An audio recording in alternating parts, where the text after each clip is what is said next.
Breastfeeding is a beautiful and natural way to nourish your baby, but for many mothers, pumping becomes an essential part of the journey.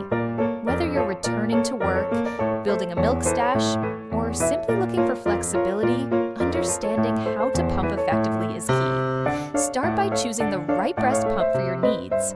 Manual pumps are great for occasional use, while electric pumps are ideal for frequent pumping. Establish a consistent pumping schedule that mimics your baby's feeding times to maintain milk supply. Aim for 15 to 20 minutes per session, ensuring proper flange fit to avoid discomfort. Storage is equally important. Use BPA-free milk storage bags or containers and label them with dates. Freshly pumped milk can be refrigerated for up to 4 days or frozen for longer storage. Stay hydrated, eat a balanced diet, and create a relaxing environment during pumping sessions. With the right approach, you can make pumping a seamless part of your breastfeeding journey.